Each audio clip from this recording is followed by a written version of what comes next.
Well, as technology continues to grow and evolve and improve businesses, so do cyber criminals. That's why it's so important to understand what your business is up against and how to defend it. So here now with the top 3 cybersecurity risks in business is Randy Martinez, VP of IT Pros Management. So thanks for being here. You know, this show is all about local business, all about what we can do to help people find businesses, to help people grow their business.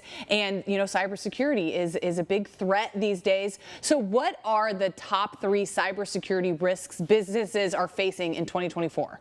So there are 3 of them. The first one I see, and it's growing, is ransomware attacks. We all know what they are. We know that they've occurred, but they are getting more sophisticated, more targeted. And the bad actors, cyber criminals, are actually using a lot of intelligence and information gathering to be able to target these attacks and know exactly how much money they can actually extort from these ransomware attacks. Okay, so they're being very sophisticated, and that is where they target a business's servers, or they target a business and they ask for money in release of whatever they've gotten control of, correct? That is correct. The encryption occurs, your data is locked up, you can't get to it until you pay that ransom, and sometimes even if you pay, they won't release it. Right. And then you're really in a bad position. The second thing that's happening a lot is email and email attacks, phishing attacks as they're known, where people are getting their credentials to their systems compromised because they've been breached from some other systems.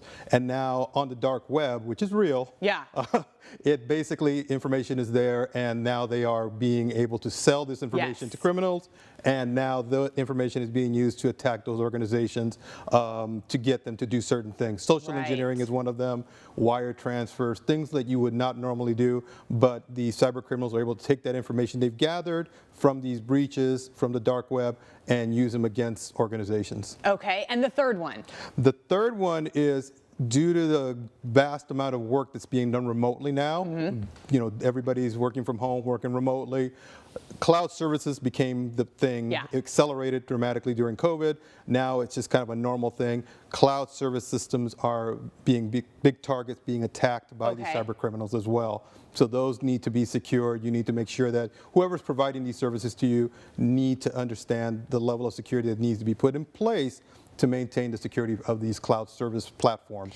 And you know, 10 years ago, 15 years ago, we might have thought, well, a small business, they won't really have to worry about that. But now, everybody, no matter how big your business is or how small your business is, we are all online and on computers, and that's where our data is. So what can businesses do to protect against these risks? Well, there's a lot of things they've got to do. I take an approach, and our company takes an approach of layered security, where we prepare rings of security from the outside coming in and slowly coming down to what we call the end user, you and I, the actual human beings behind the keyboard.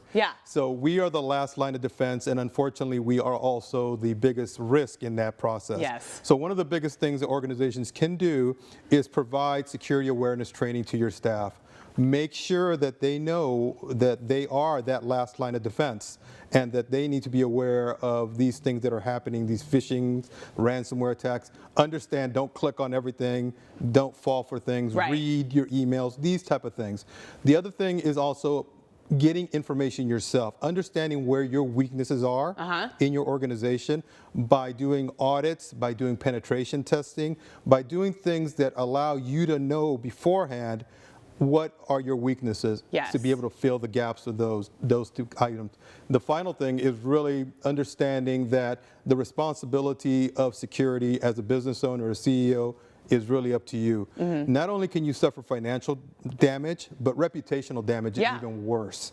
Because if you can't be trusted in a business, you're pretty much out of business. Especially if you're holding on to sensitive data, you've got other people's information, that can be really important. So let's talk about a cybersecurity analysis. Is that what you do at IT Pros Management? What is a cybersecurity analysis? A cybersecurity analysis is something we perform for our clients, potential clients, to basically, again, show them where their weaknesses are. We use what we call tradecraft that hackers do, the bad actors. So we turn those tools around and use them on the benefit of our clients, of our customers and partners, so that they can actually learn from those hacks that we perform ethically with their permission, and fill in those gaps where things may be good, where things may need improvement, and where things are just they're just a disaster. How is this different than a pen test? There's a difference because the cybersecurity analysis is really done internally, meaning we're looking at internal. A penetration test, for the most part, is from external coming into the organization. Can we get in if we were a hacker using the same tradecraft tools that hackers use today to exfiltrate information and penetrate organizations? We do it ethically, and we present a report saying, here's the good, here's the bad, and here's the ugly where you are really in trouble. Okay, well, if people, they want your services, they want to see how secure their business is, how can they get in touch with you? How can they find more information? They can go to itprosmanagement.com, our website, and basically there's a lot of information regarding how to schedule a pen test, how to talk to us regarding a pen test, how to get a cybersecurity audit. We provide small audits as a free service and also a dark web scan to see if your credentials are on the dark web and how we can help you to help mitigate any kind of risk because your information has gotten out there. All right, well, this is all great stuff, all important to keep top of mind as we start off the new year. We want to start it off safe. So, Randy, thank you so much. Thank you very much.